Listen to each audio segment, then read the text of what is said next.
Mucho gusto. O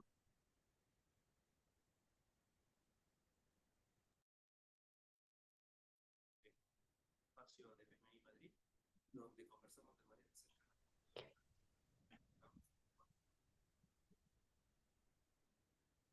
Como siempre, este espacio es relajado.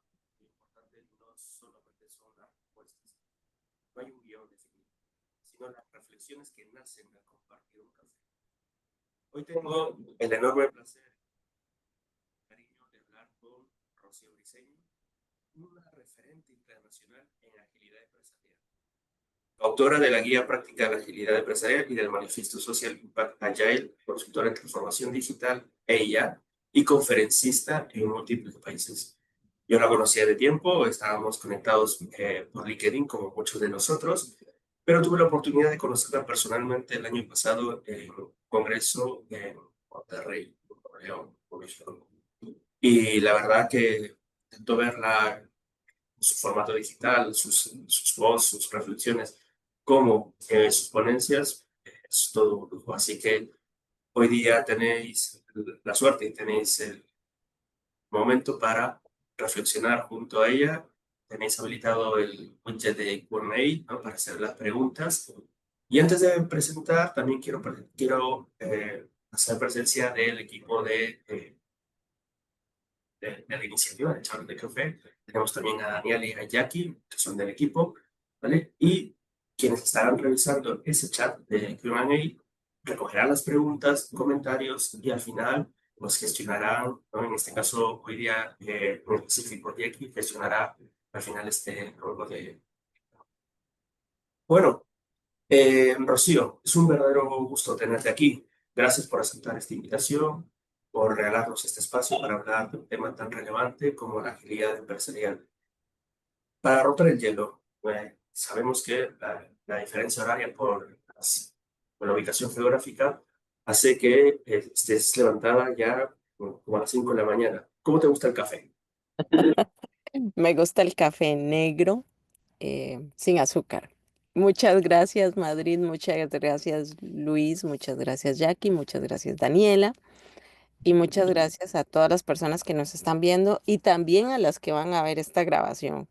A todos los que se han tomado el ratito de tomar café con nosotros.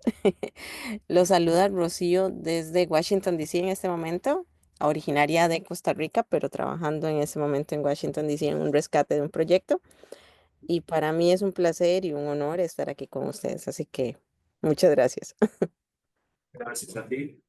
Así como Rocío ya lo ha comentado, esta sesión estará grabada. También si la estáis viendo en vivo, ¿vale? Recibiréis una menú por esta sesión.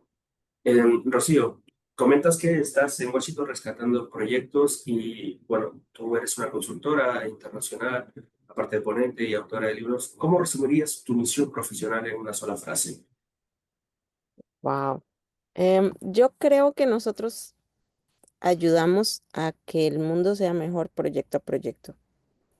Cuando un proyecto fracasa, se pierden recursos, se pierden sueños, se pierden esperanzas, se pierden empleos, las familias sufren, hay pobreza, se pierde desarrollo. El trabajo que nosotros hacemos es profundamente importante, especialmente en estos momentos en donde en todo el mundo hay guerras, hay desastres, hay odio, hay xenofobia, hay ego. El hecho de que nosotros profesionalmente podamos hacer que se logren resultados hace la diferencia. Nosotros mejoramos el mundo. Entonces hay que hacerlo con mucho amor y hay que tomárnoslo muy en serio. Sí, a ver, yo por hobby, bueno, por hobby, no por pasión, he cogido esta profesión, pero esta profesión también me ha llegado a pensar cosas, y sobre todo cuál es el propósito de ser director de proyecto profesional, como tú dices, es algo que a veces trasciende la profesionalidad. Yo leo mucho sobre filosofía japonesa, Ikigai y demás, y el Ikigai está con el tema de encontrar tu propósito. Pero el otro día me encontré con una cita que me hizo reflexionar también un poco en la línea que tú estás diciendo, ¿no? Que no solamente es encontrar tu propósito, que a veces nuestra generación pues está tan metida ya en este mundo muy cambiante, que ya no solamente es buca, sino muchísimo más, es tener un reto de que si no encuentras tu propósito, es crear ese propósito para que todo el mundo tenga un sentido de propósito. Entonces, nuestra misión profesional está en eso, ¿no? Convertir tu vida en realidad y hacer que este mundo, pasito a pasito, poquito a poquito y proyecto por proyecto, pues sea un poco mejor. Eh, Hilando ya con este tema de misión profesional y demás, tú eres una crack en agilidad empresarial, ¿vale? Gracias. Sí. No lo digo yo, lo dice LinkedIn, ¿no? Y LinkedIn, bueno, ¿vale? ¿Cómo definirías tú la agilidad empresarial más allá de los marcos y metodologías? Muchas gracias por llamarme crack. La verdad es que a mí me apasiona este tema, o sea, me apasiona la agilidad, me apasionan los proyectos. Aquí les dejo mi contacto un poco también para las personas que quieran también unirse a estar en contacto conmigo, bienvenidas. Sí, es súper fácil. Rocío quiere mostrar positivas para apoyar su comunidad, su formación emocional. Así que podéis ahí es Em, como bien me preguntaste, ah, en realidad la parte de agilidad yo la veo dentro de prácticamente todo, porque es adaptarnos a los cambios, es lograr resultados. He escrito algunos libros alrededor de esto. Aquí les muestro algunas de mis publicaciones y continúo escribiendo porque me encanta producir, me encanta crear, me encanta hacer material visual sencillo para explicar cosas que pueden ser complejas, pero que necesitamos hacerlas llegar a toda la organización, independientemente del nivel. Entonces, esta guía que cree de agilidad empresarial es muy, muy pequeñita y es muy visual. Y lo que yo defino como agilidad empresarial, junto con mi hermana que trabajamos juntas en esta guía, es la capacidad organizacional para sentir y responder oportunamente. Y aquí señalo la palabra sentir porque tiene mucho que ver con cómo nosotros vibramos también como líderes y responder oportunamente. Estoy teniendo mucho cuidado de no decir rápidamente, sino oportunamente a los cambios del mercado, entregando valor. Y aquí estoy agregando la palabra sostenible. Estoy agregando la palabra sostenible porque estamos en un mundo muy convulso, en donde la sostenibilidad se ha fragmentado.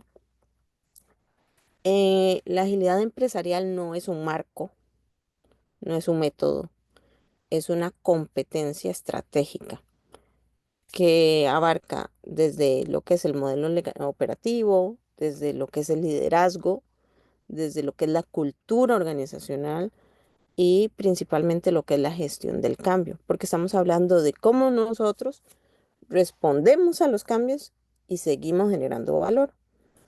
Y aquí estoy poniendo también dentro de la definición una clave que es centrarnos en el cliente para tomar decisiones basadas en datos, generar aprendizaje continuo y hacer un diseño organizacional adaptable. Entonces, esa sería la definición briseño de lo que es agilidad empresarial hoy en día.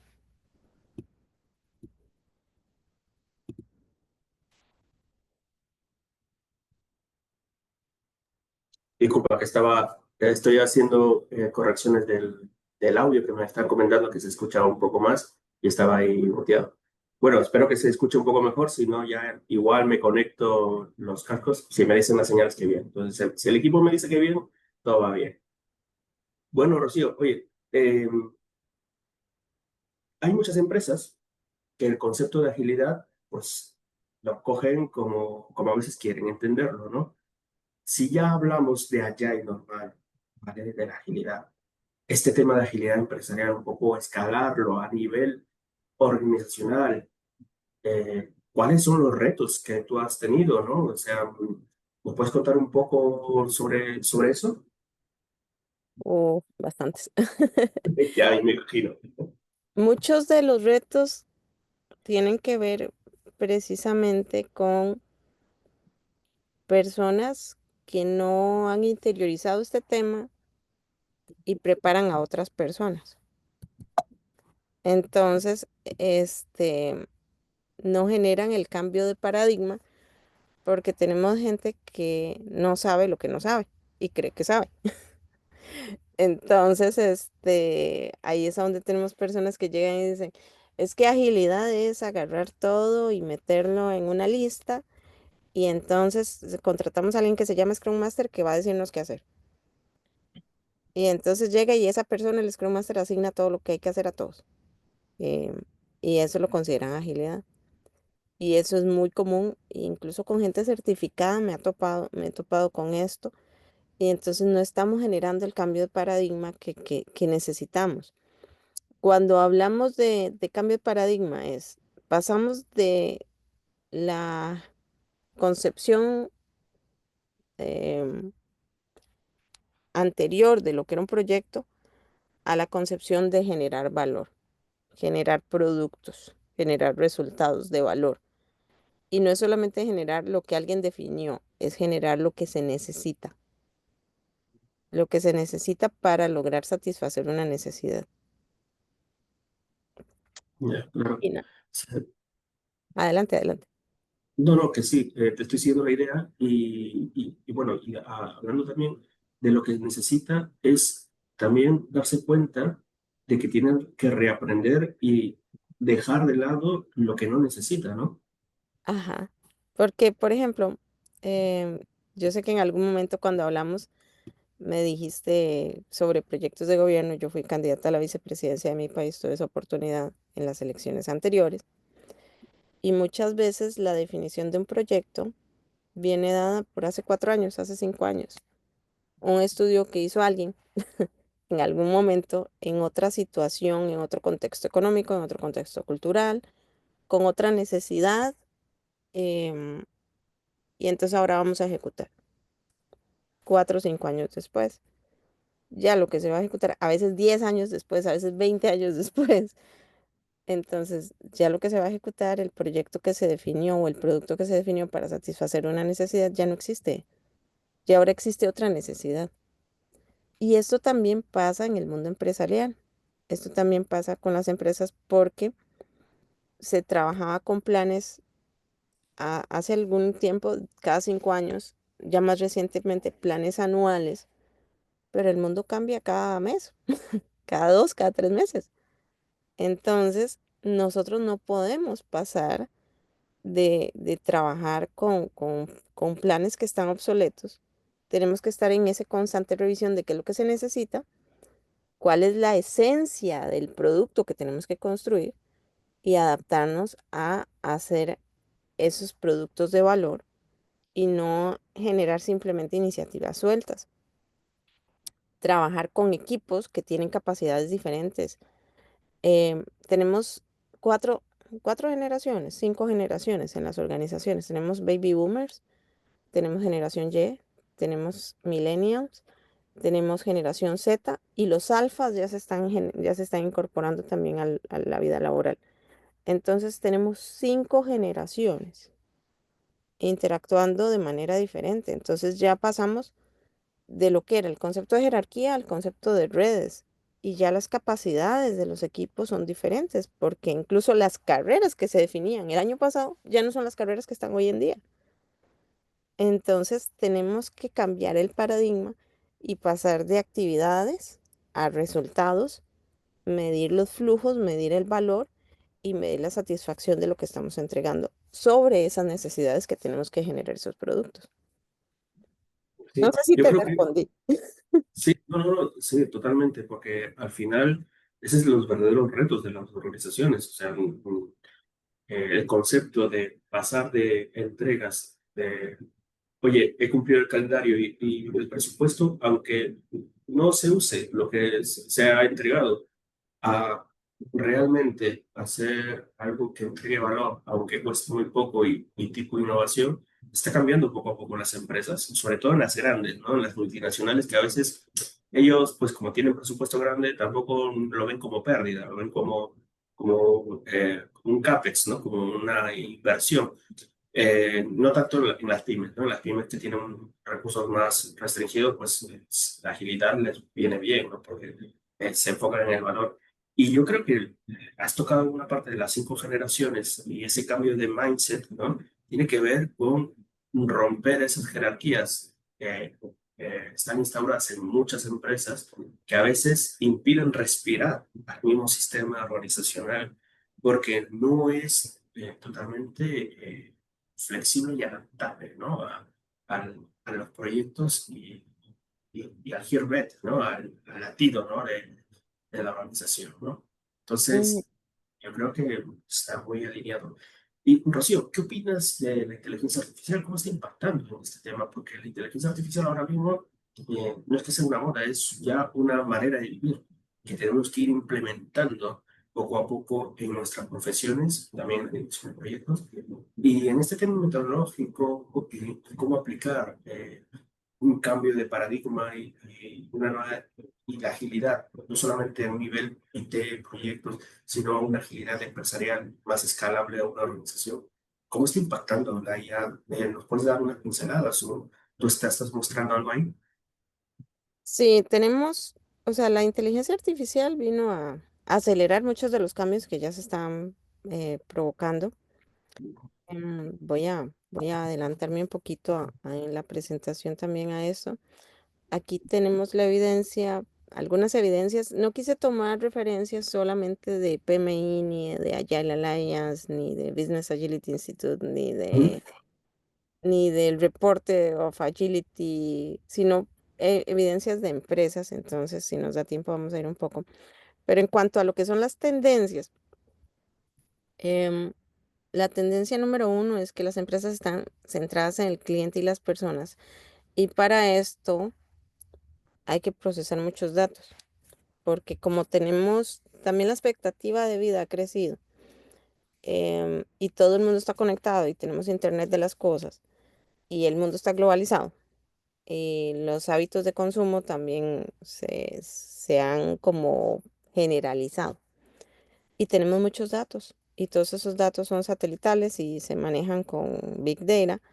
Y entonces, el procesamiento de datos ha hecho también que se acelere mucho el uso de inteligencia artificial, que es la número dos que tengo acá.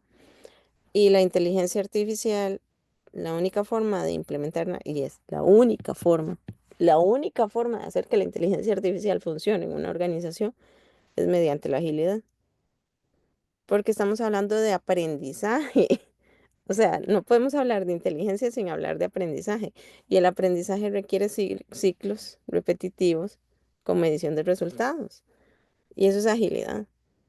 Entonces, la inteligencia artificial a escala requiere también agilidad a escala, con ciclos cortos muy rápidos, con datos de calidad, con aprendizaje organizacional y con interconexión entre empresas.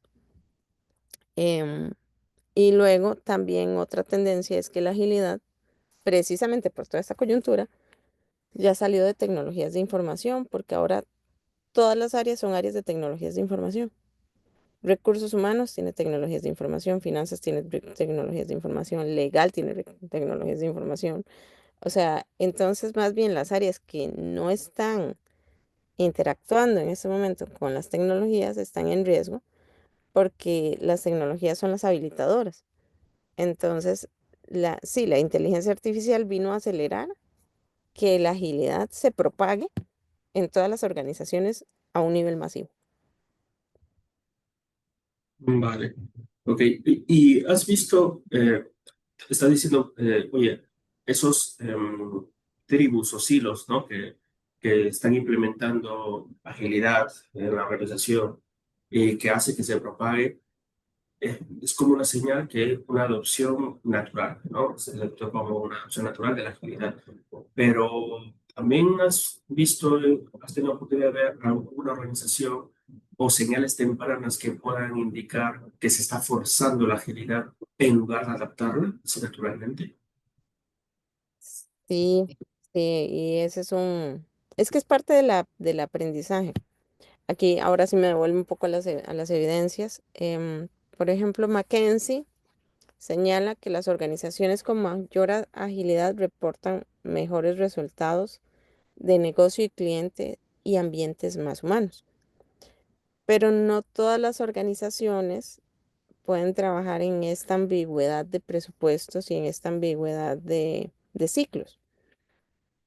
Entonces, si vemos la última referencia, dice los enfoques predictivos, predictivo y ágil, los enfoques híbridos con predictivo y ágil, se consolidan como el fit for purpose según PMOs y ejecutivos, y esto respaldado con artículos de Harvard Business Review. Y les voy a mencionar el nombre del artículo.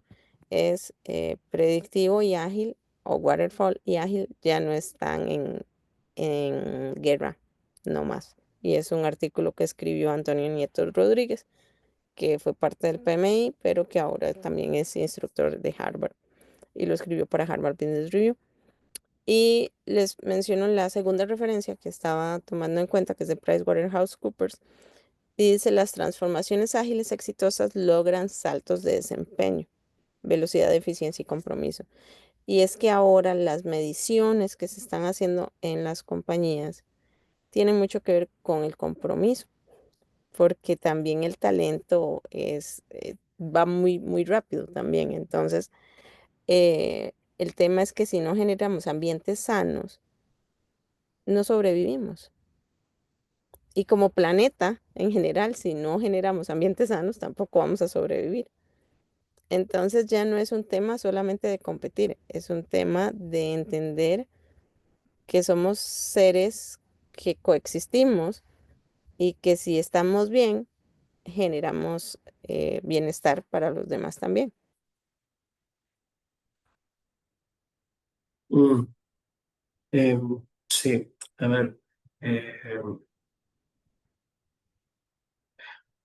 tú lo que acabas de decir tiene mucha consonancia en que realmente, ¿no? Una organización puede o no puede estar, eh, ¿cómo se dice? Available, disponible, o no disponible, sino, no me viene la palabra ahora, adaptable para adaptar, ¿no? Adoptar, perdón, adoptar esta agilidad. Y ya ni siquiera el enfoque de paradigma, el cambio de paradigma le ayuda, ¿no? O sea, se ha visto esos datos, se confirman a veces la regla de excepción, que es que algunas organizaciones no necesariamente tienen que adaptar una agilidad, que su negocio es de un estilo que no puede adaptar otro modelo de trabajo, otra forma de trabajar. Eso le pasa lo mismo, por ejemplo, con respecto a la pandemia, se habilitó el remote working, ¿no? Y no todos los empleos están habilitados para hacer remote working, ¿no? Hace poco leí un artículo que aquí, en un ayuntamiento de Madrid, un jardinero, ¿no? Había pedido teletrabajo 2 días a la semana. Y claro, suscita, ¿no? El debate de por qué unos empleos sí y unos empleos no. Es lo mismo, ¿no? O sea, no todos organizaciones están preparados por su negocio a ser adaptables, a adaptar una agilidad, ¿no? Eh, a ver, tú eres consultora, has trabajado con muchas organizaciones de distintos tamaños y sectores, y hablando ya, tú has visto ya modelos y demás, has localizado factores que determinen en algún momento que esa adaptabilidad o esa transformación, porque es una organización que se transforma, ¿no? Que esa transformación ágil se sostenga en el tiempo. ¿Has identificado algunos factores que hagan que eso se sostenga en el tiempo y no nuevamente decaiga como que si se fue el CEO que impulsó esto, luego ya volvieron a lo de siempre. ¿Has identificado qué factores pueden ayudar en esa sostenibilidad? Sí, claro. Lo que dices es muy cierto. No todos los métodos funcionan para todas las empresas. Sin embargo, la mentalidad sí funciona. O sea, el sentido de colaborar, el sentido de entregar valor, el sentido de compartir información y ver resultados en periodos cortos, eso sí se aplica a todos. El método per se es el que hay que afinar con papel y lápiz en cada una de las empresas. Y aquí más o menos traté de bosquejar un sistema operativo de agilidad para las empresas. Tener una estrategia adaptable que tiene que ver con la medición de cuáles son tus objetivos y resultados clave. Y todas las empresas, independientemente de lo que sea, van a tener objetivos y van a tener resultados que medir. Entonces, ¿cuáles son los objetivos y resultados clave a nivel corporativo y a nivel de cada una de las unidades de tu empresa? Em, Dentro de esas diferentes unidades, cada una va a tener un portafolio. Aunque, por ejemplo, si alguno está utilizando un método que se llama SAFe, van a decir que no tiene un portafolio, sino que lo que tienen es un tren.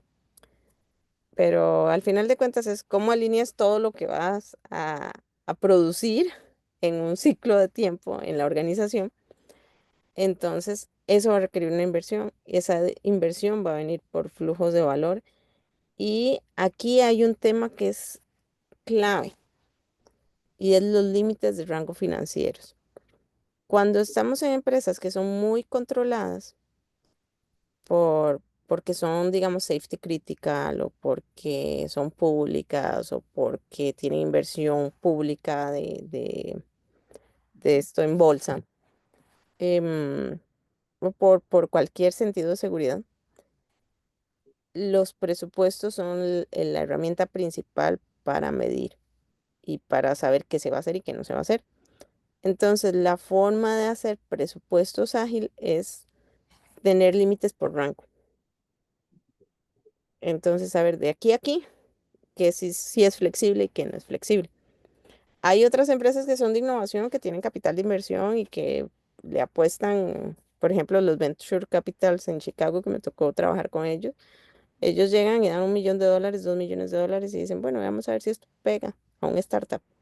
Veamos a ver si funciona. Esos son completamente flexibles. Pero también tenemos empresas como por ejemplo manufactura, retail, que los rangos son muy chiquititos. Pero aún así, dentro de esos rangos chiquititos hay iniciativas que sí pueden tener ciertos rangos de flexibilidad y ciertas iniciativas que no. Entonces, por ahí podemos empezar a ver cuáles aplican cuál método y cuáles no. Luego, un diseño organizacional por producto. Eh, También se han agrupado por capítulos o por comunidades de prácticas por intereses. Tener entrega continua y aquí entra mucho la parte de seguridad, la parte de ciberseguridad, la parte de DevOps, la parte de automatización, la parte de datos, la parte de equipos multiplataforma, la parte de personas trabajando remoto, la parte de diversidad, que ahorita también estoy escribiendo un modelo organizacional para evaluar la diversidad, incluyendo lo que es neurodivergencia, incluyendo lo que son capacidades diferentes también. Entonces, todo este tema de diversidad también tiene mucho que ver con el tipo de entrega y con la gobernanza ligera. Decisiones a un nivel más cercano al cliente, decisiones más oportunas, decisiones más mm, empoderando más y confiando más en el personal que tenemos a cargo. Y para puntualizar más en el tema del presupuesto ágil, pasamos de lo que es un plan anual a fondos por valor. Entonces, cada trimestre o cada mes se da la revisión de cómo vamos con ese presupuesto y si hay que reajustarlo, realinearlo, retomar alguna iniciativa o cancelar alguna iniciativa y ajustar el camino por donde vamos. La priorización se da por resultados y por costos de los retrasos. Y se dan estas bandas de control o límites de rangos financieros en cuanto al gasto, al riesgo de la inversión y se considera también lo que es la deuda técnica y la ciberseguridad. Vale. Cuando lo que tú dices, esto del presupuesto Agile, es bastante interesante. La, es la primera vez que lo escucho, eh, porque, pues, bueno, al final se aprende siempre algo, ¿no? Y qué más que de ti, Rocío. Vale, esto al final las organizaciones lo están comprando, o sea, es decir, si ya cuesta a veces cambiar, y yo lo digo porque yo trabajo en una empresa con una mentalidad legacy, o sea, estructurada, que cuando alguna vez hemos llevado un proyecto por Time and Materials, se vuelven locos. Pero locos, locos, porque ellos necesitan un precio cerrado, ¿vale? Ah, Y por más que tú explicas a todos los niveles que un proyecto, un contrato Time and Materials, lo que puedes aprobar, porque ellos, las empresas se mueven por comités, ¿no? Entonces todos aprueban. En un comité se aprueba, tú llevas y lo que están aprobando es un fee estimation, no es un contract total cerrado. Esto de aquí, el presupuesto agile es un poco como tú dices, oye, tienes este enfoque, pero es curioso lo de guardarraíz, ¿no? Esas barreras que suponen un poco el control. ¿Se ha implementado esto en algún lugar? Hay datos un modelo que experimental? Porque sería curioso que se presentara un caso, inclusive que algún día nos hagas un webinar exclusivamente de esa parte, ¿eh? Porque sí, sí, o claro que sea, ¿nos puedes detallar un poquito más sobre esto? por supuesto que sí. Y esta es una parte que me encanta porque va directamente a lo que dices de contratos. Y muy curioso es que esto se usa mucho en contratos de precio fijo, que casi siempre se hacen con un alcance fijo. Pero como te digo, el alcance y la planeación muchas veces se hace a la hora de hacer el SOW y de lanzar ya propiamente el proceso de contratación, se hacen requerimientos de alto nivel, no necesariamente requerimientos detallados. Con base en eso se hace el presupuesto y se dice, ok, este es el contrato fijo. Pero como se hacen con requerimientos de alto nivel, porque después es que ya arranca el proyecto y ahí es a donde sensibilizas y llegas a lo que es la definición clara del alcance, ahí es en donde empiezas a poner estas bandas de control del presupuesto y a definir cuál es la prioridad y a definir cuál es la necesidad y a definir los MVPs y a hacer la construcción de lo que vas a entregar en microproyectitos. Y ese es un enfoque híbrido. Que a mí en lo personal nunca me ha gustado la palabra híbrido porque para mí eso es gerenciar. O sea, gerenciar es lograr los resultados con lo que hay.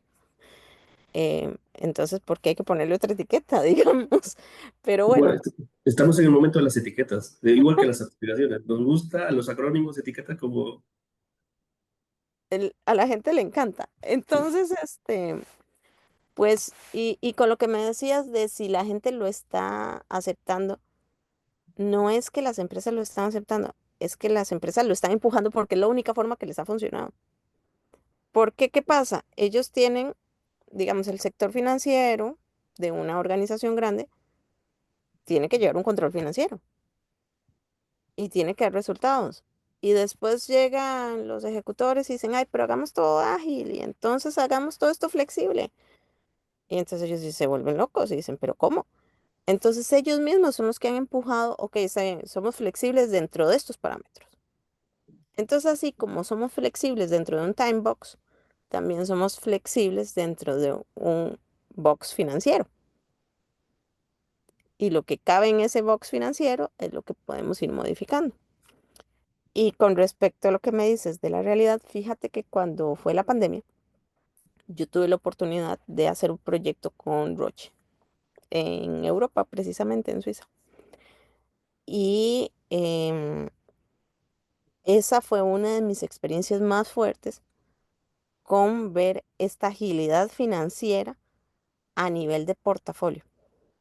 Entonces, ¿qué estaban haciendo ellos? Porque el tema de la salud y el tema de las vacunas y el tema de las dispositivos para detectar el COVID es súper rápido porque el mundo lo necesitaba. O sea, ahí sí es cierto que no era como cuál es la necesidad de mercado de vender más, sino es que necesitamos proveerle al mundo lo que necesitan para que estén sanos. Entonces aquí empezó la competencia entre Pfizer, entre, no me acuerdo de todas las demás marcas, entre Roche, entre Johnson y Johnson. Y ahí me disculpan si alguien es del lado de Pharma y no lo estoy mencionando, pero todas las farmacéuticas, todas empezaron a trabajar en lograr abastecer la demanda mundial. Y todos los presupuestos tuvieron que ser ágiles, porque todo iban a trabajar en investigación y desarrollo para generar estas pruebas, estas vacunas y estos productos.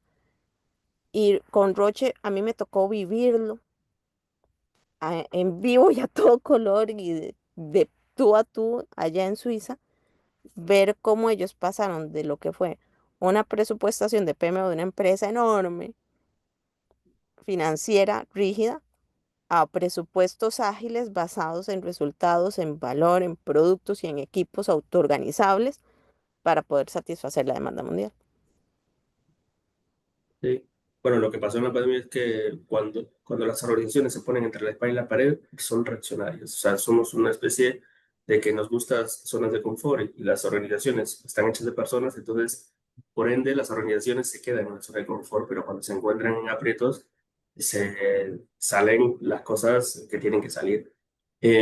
Aquí tuvimos, me parece, en BIM Madrid, un webinar de una persona que estaba trabajando en un laboratorio de Londres, que también en ese momento explicaba cómo la farmacéutica había roto modelos antiguos bastante sólidos que estaban ya de por sí como instaurados y estaban colaborando como nunca antes se había visto, ¿vale? O sea, y era una competencia por el tema de, más que todo, porque al final las farmacéuticas se mueven por beneficios, como muchas empresas privadas, pero había otro compromiso más, ¿no? Que era encontrar algo y abastecer con ese algo a la población, ¿no? Em, vamos, ya estamos un poco en la recta final. Os recuerdo que podéis plantear vuestras preguntas en el budget de Q&A.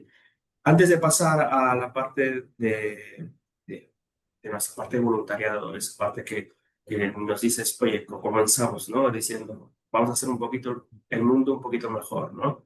Antes de pasar a la parte social, eh, ¿qué es para ti la agilidad o qué roles de transformación ágil se deben tener en cuenta? Está muy alineado a la parte esta de liderazgo o de perfiles de liderazgo que buscamos encontrar.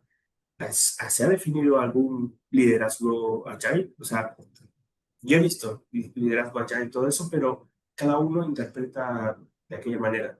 ¿Tú lo has llegado a definir conforme lo has estado viviendo y encontrándote en las empresas?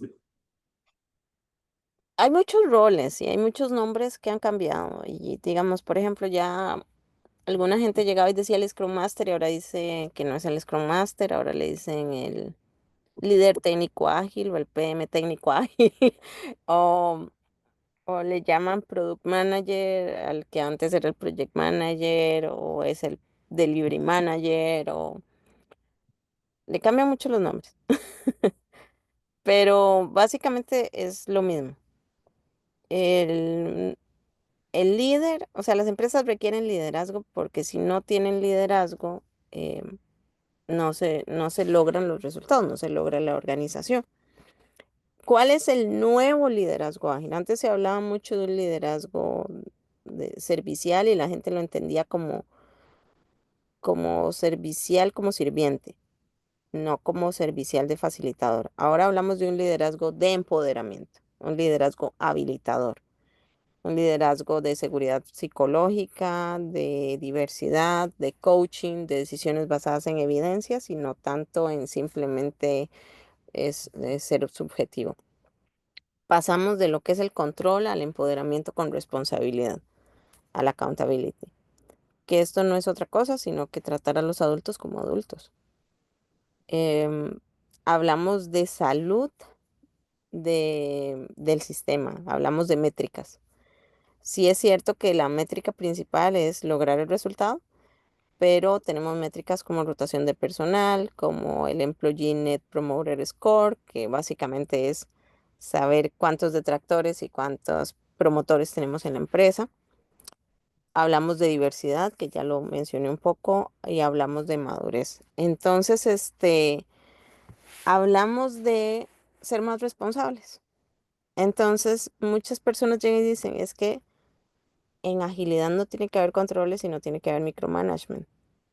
Y no, porque es que el management es mío propio con mi responsabilidad de entregar resultados y de informar. Y yo como colaborador soy responsable de mostrar resultados y de mostrar valor. Entonces, sí se da muchísima información, pero en lugar de tener un policía que te esté persiguiendo, es tu propia responsabilidad de estar mostrando los resultados a los demás. Sí, totalmente. Mm, Yo creo que es subjetivo, ¿no? A ver, subjetivo desde el punto de vista de cada quien define un poco el tiempo, en este caso, en base a intereses, en base a su práctica, en base a sus vivencias, y yo creo que es un poco pasar de un modelo de control a un modelo de acompañamiento, ¿no? Impacto social, ¿vale? O proyectos sociales. Tú has tenido ahí también un protagonismo, ¿no? Con un libro que has publicado, ¿no? Yo creo que existes un manifiesto social impact agile, ¿no? Eh, ¿Me puedes comentar un poco de esto y qué papel juega la agilidad,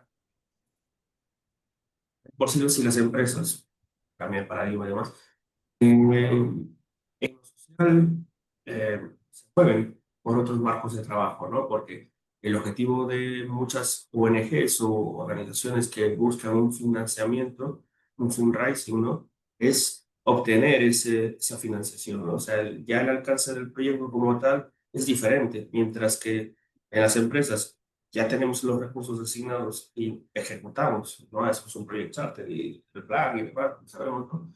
En este caso, las organizaciones de impacto social lo que hacen es un desarrollo de un proyecto para obtener una financiación y luego que se obtiene la financiación ya se pueden comenzar a ejecutar.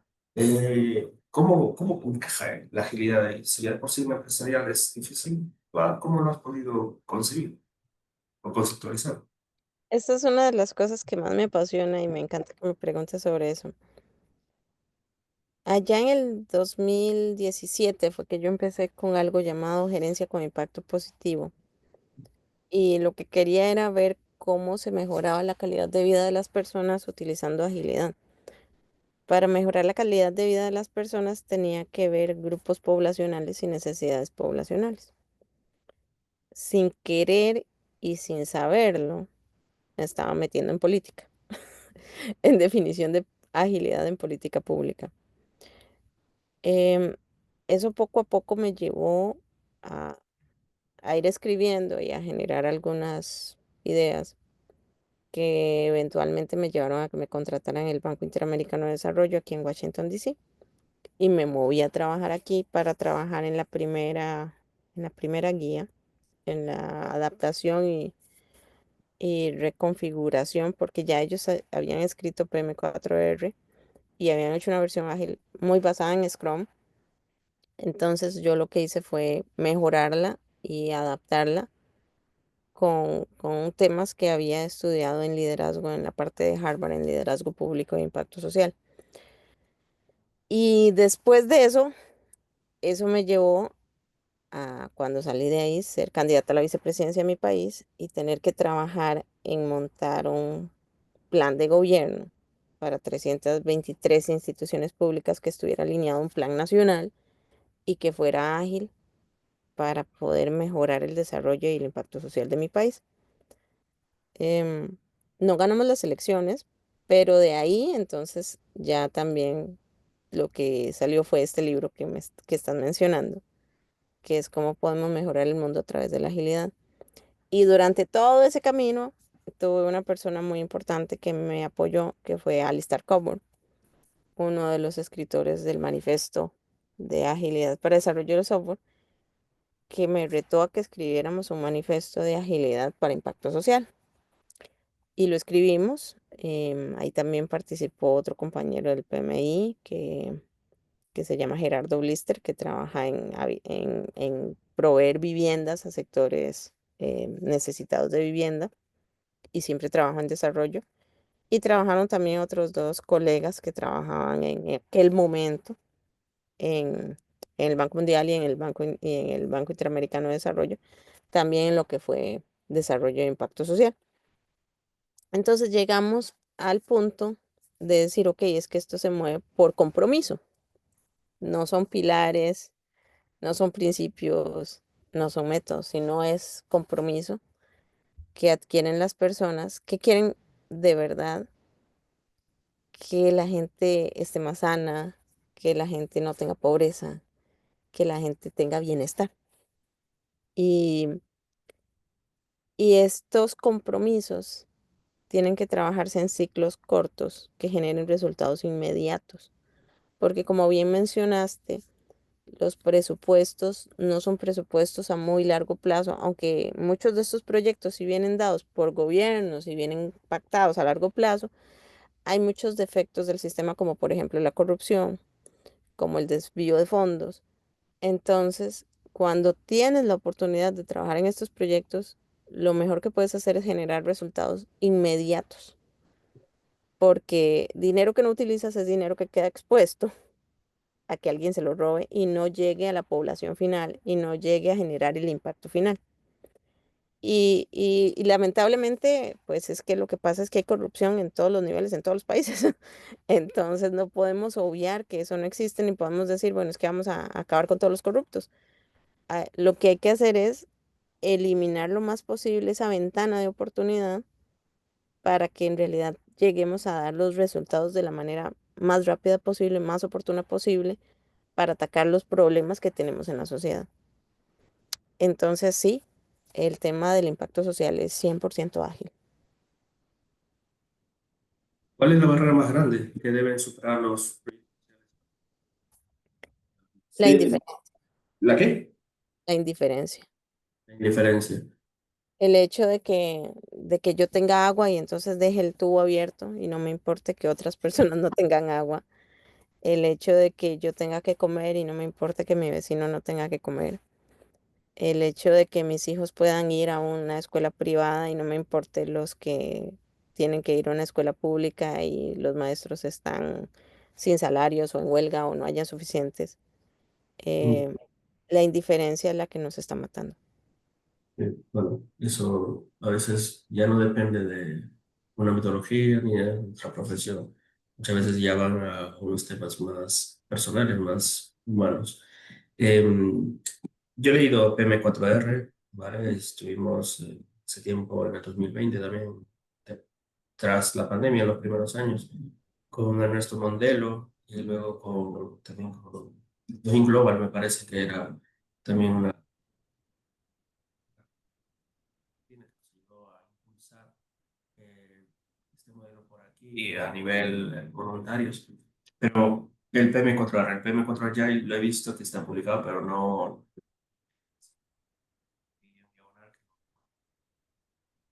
eh, lo has comentado, sí.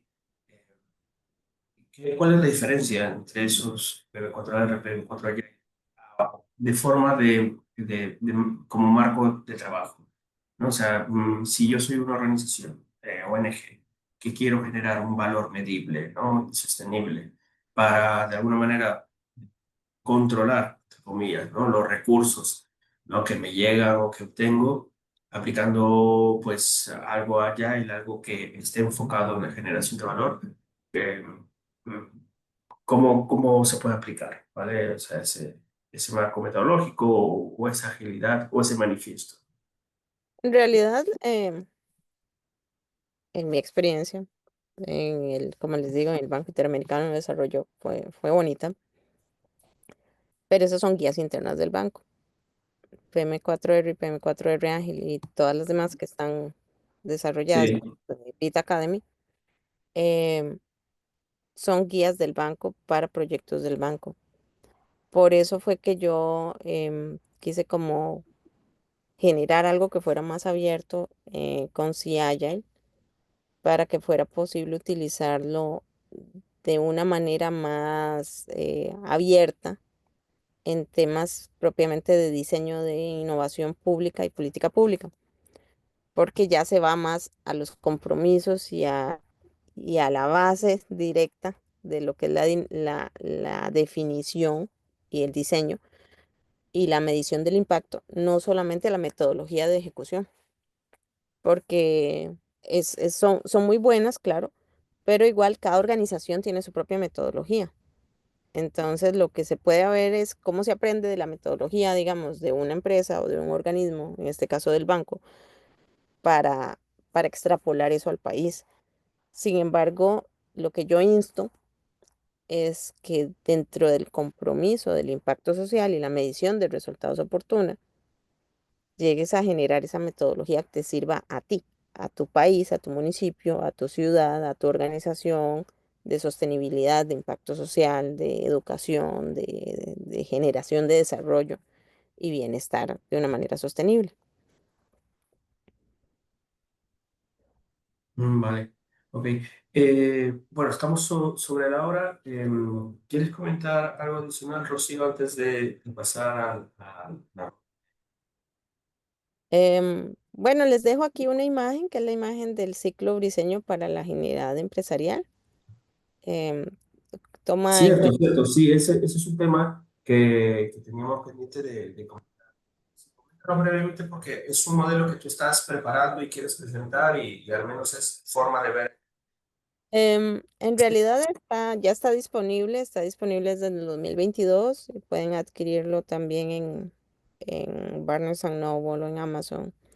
Pero bueno, aquí se los dejo y es básicamente entienda a su cliente, entienda a sus equipos, la autoorganización y las líneas de formales e informales, diagrama los flujos de valor, elimina los bloqueos mediante agilidad y aquí aplicando cualquier método que se adapte a tu empresa y observe y escuche basado en datos y retroalimentación y luego pues toma decisiones.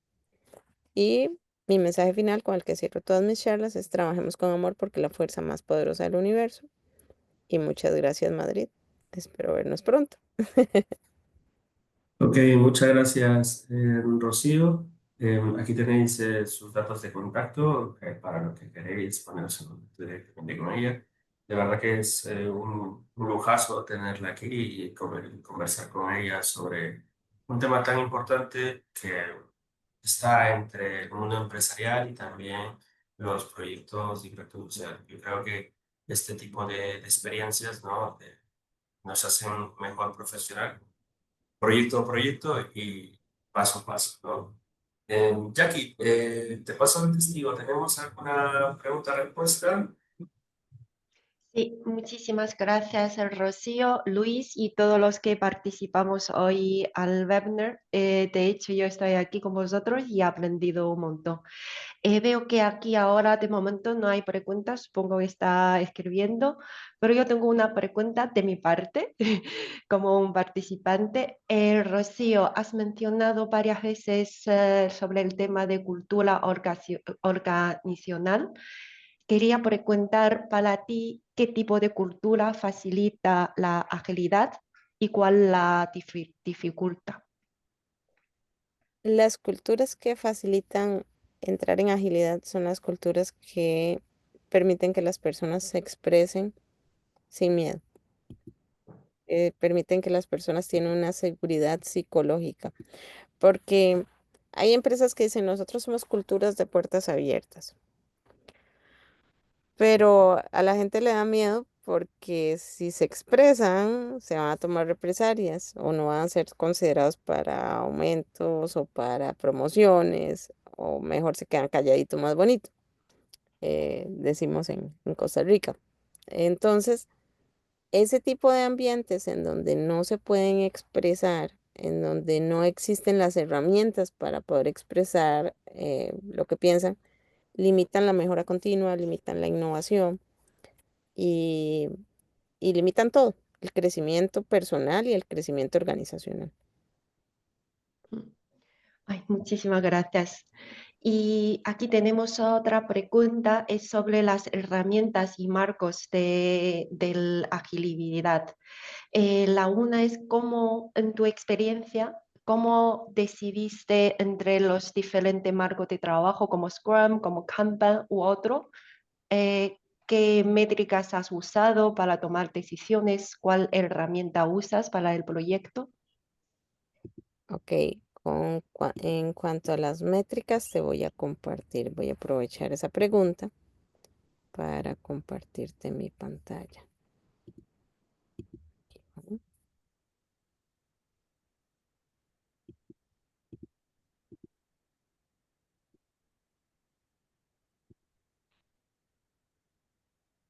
¿Sí la ves?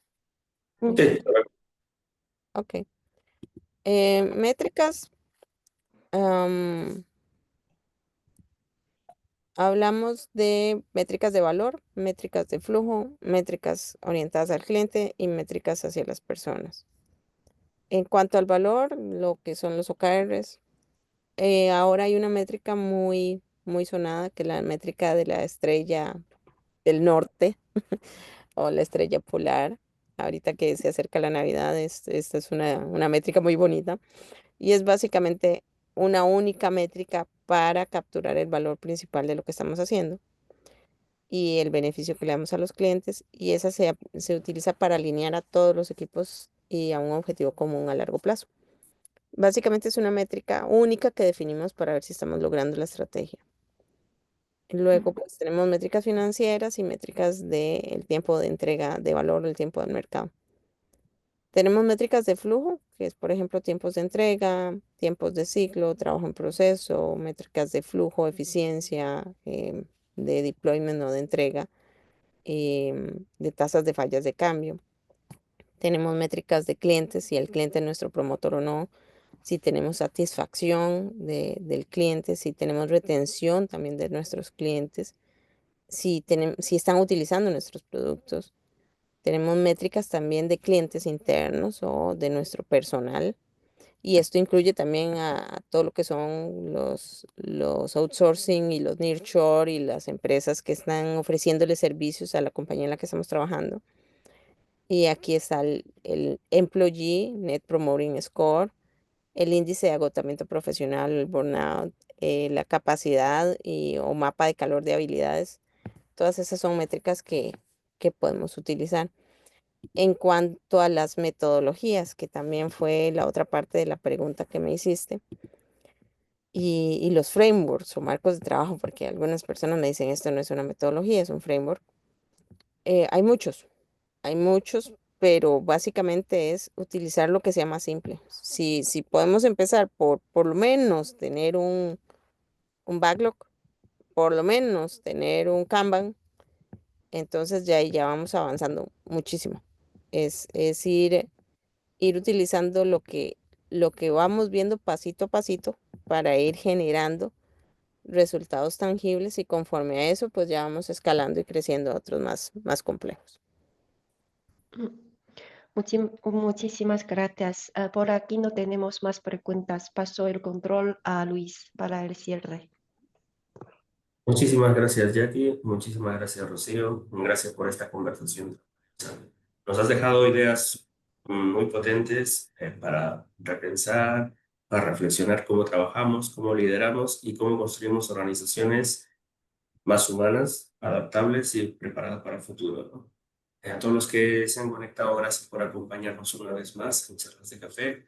La próxima sesión será en diciembre, el primer viernes de diciembre, bueno, ¿vale? Donde seguiremos explorando temas clave para nuestra comunidad. Recordad que esta sesión estará grabada y subida en nuestro canal de YouTube del capítulo, así como el registro de la PDU se hace de manera automática en 24 a 48 horas para todos los asistentes en formato online. Gracias, Rocío, una vez más. Un abrazo, que tengas un buen día ¿vale? Que ya para ti ya comienza a amanecer y nos vemos pronto. Esperemos que en Madrid, donde siempre serás recibida. Bueno, un gran abrazo para ustedes y yo muy agradecida de siempre contar con mis amigos de Madrid y espero estar por allá pronto. Muchas gracias a todos, buenos días, buenas tardes y que nunca falte el café. Hasta la próxima. Adiós. Hasta la próxima. Gracias, adiós.